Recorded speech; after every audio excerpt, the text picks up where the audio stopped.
તો અમે 3 મહિના સુધીનો એક ઝુંબેશ ચલાવીએ છીએ કે આવા કોઈ પણ ખાસ કરીને બીપીએલના લાભાર્થી હોય, નરેગાના જે ત્યાં આગળ કામ કરતા મજૂરો હોય, માન્ય અધ્યક્ષ શ્રી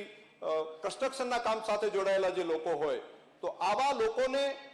મા યોજના, મા વાત્સલ્ય યોજના અંતર્ગત ગંભીર બીમારીની અંદર 2 લાખ રૂપિયા સુધીની સારવારની તો વ્યવસ્થા છે,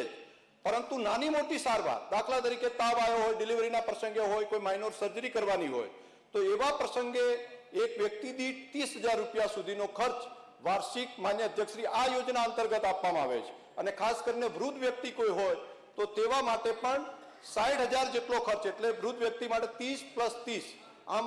5 વ્યક્તિનું કુટુંબ હોય, એક નવું જન્મનારું બાળક હોય તો ત્યાં સુધી માન્ય અધ્યક્ષશ્રી. અને આ વખતે આ રાજ્ય સરકારે માન્ય અધ્યક્ષશ્રી અપંગ જે હોય, ખાસ કરીને દિવ્યાંગ એવા વ્યક્તિઓને પણ આ અંતર્ગત માન્ય અધ્યક્ષશ્રી સારવાર કરવામાં આવ્યું છે. એટલે